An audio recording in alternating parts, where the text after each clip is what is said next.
Hello and welcome to the DonCast, a podcast all about Doncaster. We bring you interesting conversations that entertain and educate from people across the Doncaster region.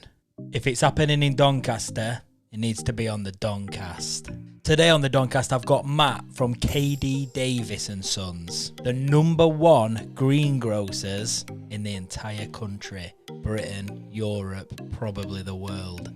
Matt and I discuss over the last 10 months how K.D.Davis and Son have managed to explode their business whilst already being an established business beforehand. We discuss what it's like having your dad as your boss and working alongside your brother, and what K.D.Davis have got in store for the future. Remember, you can stay up to date with everything the DonCast on the Facebook and Instagram pages, as well as YouTube and all of your podcasting platforms. This podcast is sponsored by Market Asset Management, the market operators. Let's get into it. So, welcome to the DonCast. Today, we've got Matthew Davis. Hello. Hello. What do I call you? Matthew, Matty, Matt. We'll go with Matt. I always think it's better for you to introduce yourself. Tell us who you are and what you do, because you know more about you than I do. So I'm Matt Davis, fourth generation greengrocer, work for K.D.Davis and Sons. Lovely. Fourth generation. Mad, isn't it? So how long's the business been going on for then? Do you know? 1939, so just over 80 years. 80 years. So you're definitely going to be knocking around when that hits 100 then? Yeah, it'll be a big party, a big hurrah. That'll be incredible, won't it? We spoke to, because this is a part of the trader series, as you know, so we're speaking to all traders across Doncaster Market. We spoke to Wilkinson Butcher, and there, I think he said they were on about 60-odd years. I thought they were older than us, to be fair. Oh, no, it was 60-odd. I know they had about 30-odd to 40 years to go. You've only got 20. Yeah. I mean, that's incredible. But that's good, because you'll know that you'll be around, because you're still young enough to see that through. Yeah, definitely. Or to be actively working, I mean. You know. So that's who you are. What I like to do as well straight away, early doors, is where can we find you online? Because I don't want to leave that to the end in case people miss it.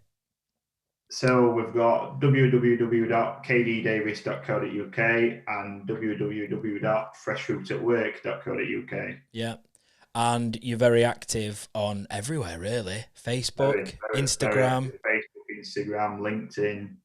I've even seen a couple of TikToks. And a few TikToks, yeah. Get down with the kids. Yeah, well, that's it. That's what you've got to do.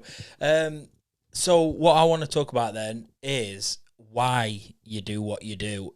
Because you're like fourth generation, as you say, was it just written on the wall from the beginning?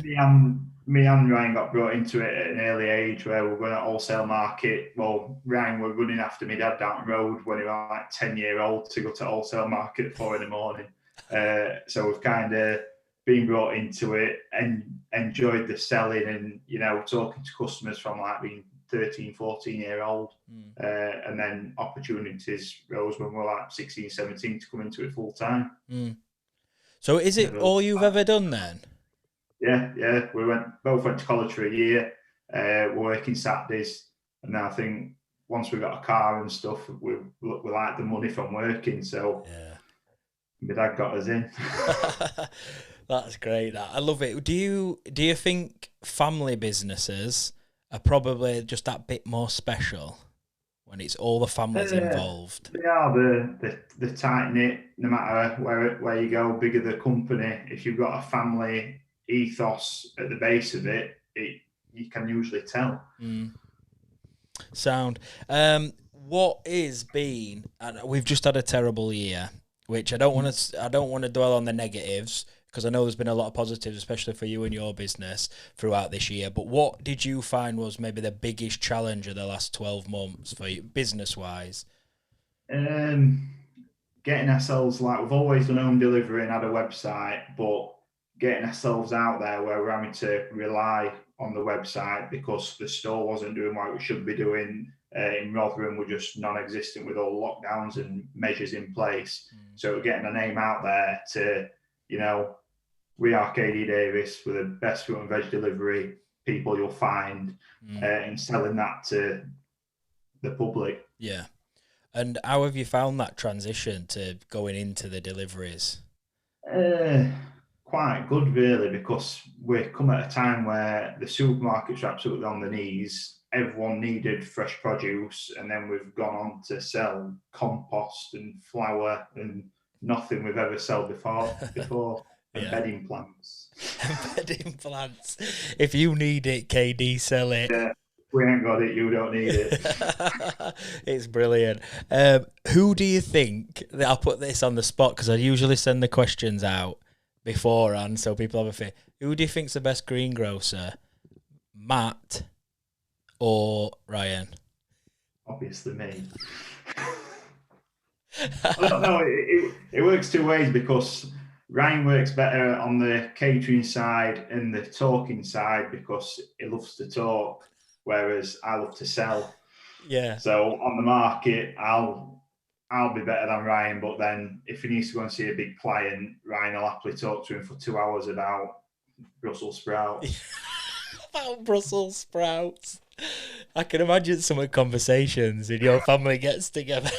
Brussels sprouts have gone up 20p. Really good, aren't they? How do you find it then working? Because obviously you work, the majority of your time will be spent, I imagine, with your brother, work-wise, with your brother and your dad. Yeah. And how do you find it? Because obviously as well, there's that whole thing about, sons and the dads, and when you get a bit older and stuff, there's that competitive, and then there's the sibling rivalry as well. How do you manage all that into a business? My dad's quite lucky because me and Ryan work together quite well. We're not really competitive because we're both striving for the same goal. Now it's just I don't know any different, so I won't know. My dad's my dad, but then he's also my boss as well. But then we're trying to be on a bit of a level playing field. Yeah. Has he ever threatened to sack you? Oh, I've quit 24 times. I've been sacked 12 times. All part of growing up, I think. It must be a really strange thing because I'm a parent myself, and I actually employ one of my daughters only like 1 day a week because she's still full time at college, but she just wants to make a few quid on the side. So I have a lot of like work that I want to shift off over. I can't be bothered to do that, so I do that, and I think, oh, this is quite a good tool for parenting. This. If you go out of line a little bit, right, that's it then. There's no work this week. I'm furloughing you.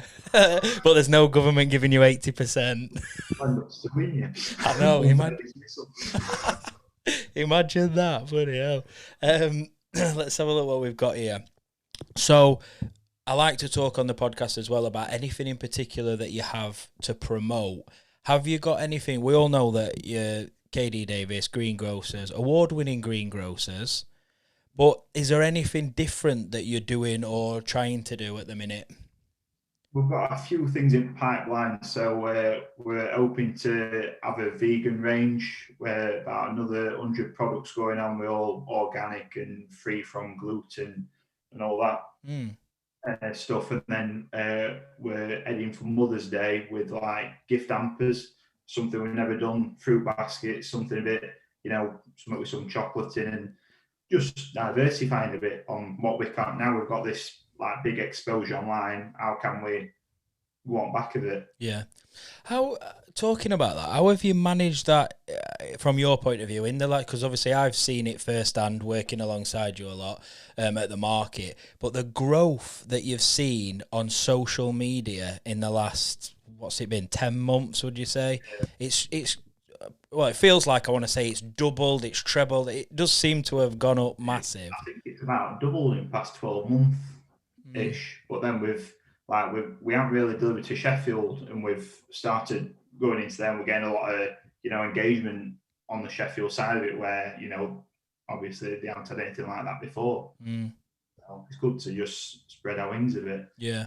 Who...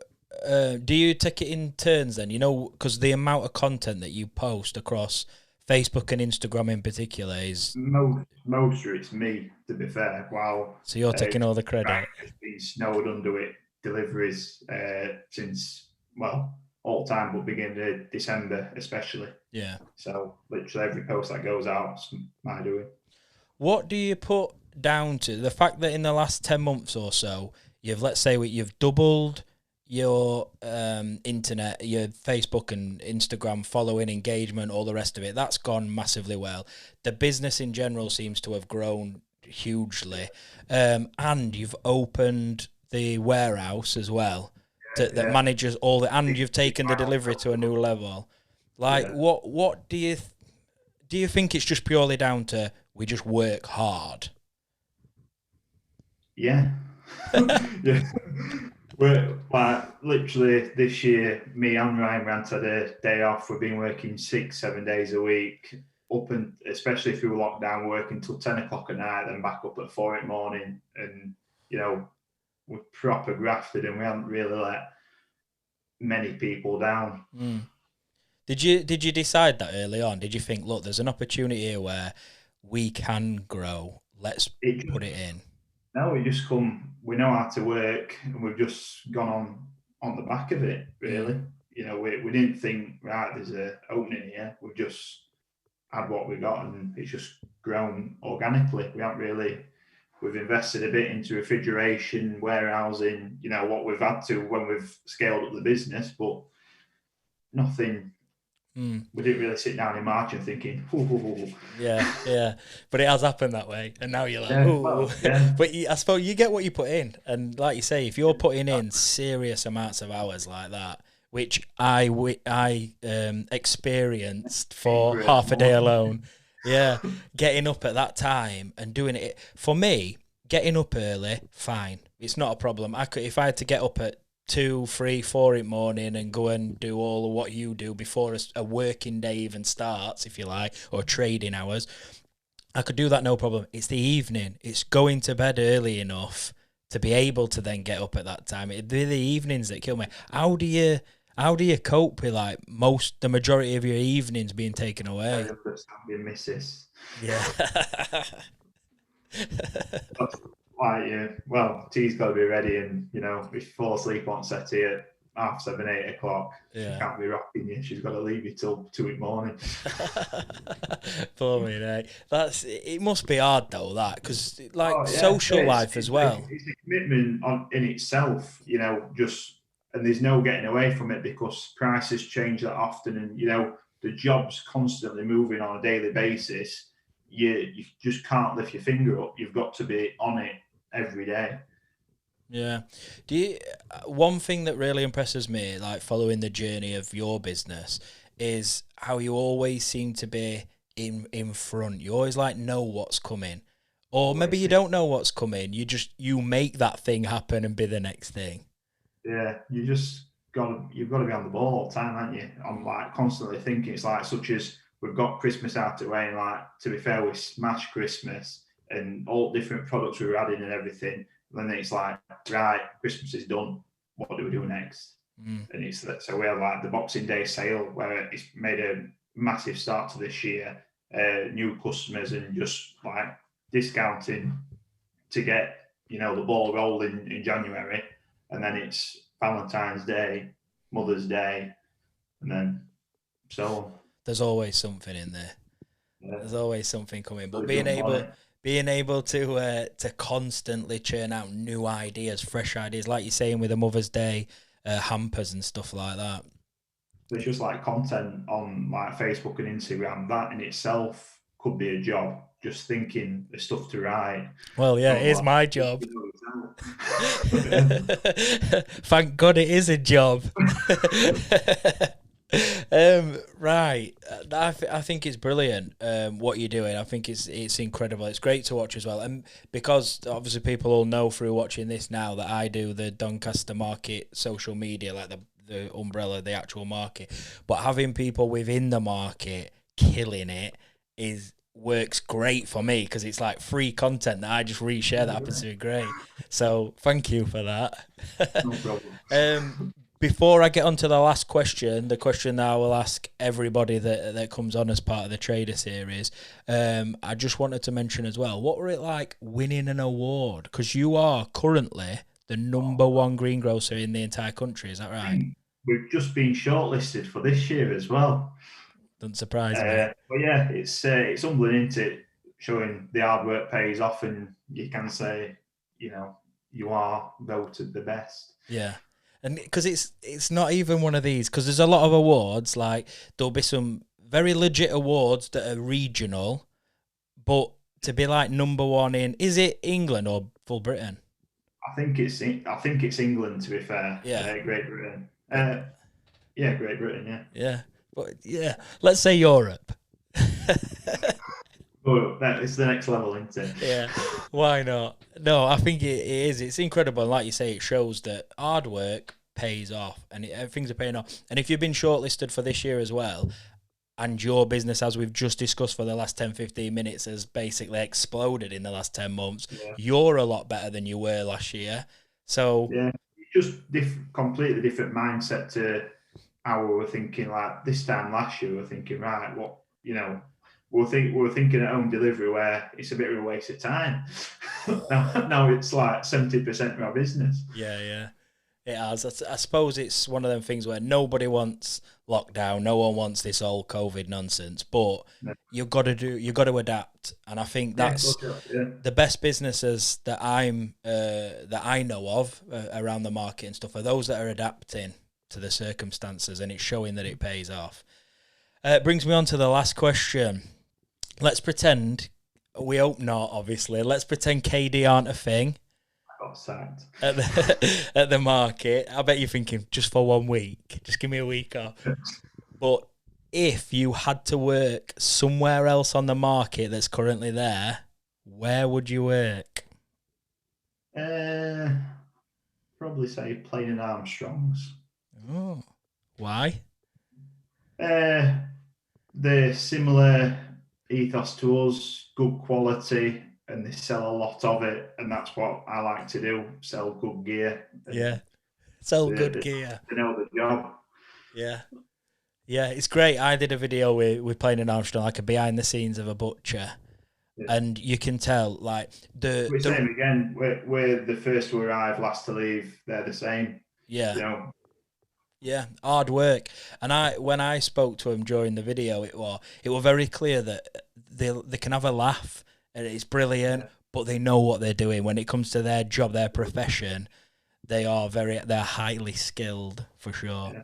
So maybe one day, not because you've left KD, maybe because you'd go in even further, you might fancy yourself as a butcher. Maybe. Not hard, is it? Oh, don't talk about that. Shots fired. Right. That's it for this one. Thank you very much for coming on, mate. Really appreciate it. As I've said a few times, absolutely smashing it. And I know that you'll continue to smash it. Please do, because it helps my job as well. But thanks for coming on, mate. Cheers, mate. All right. See you later. Right.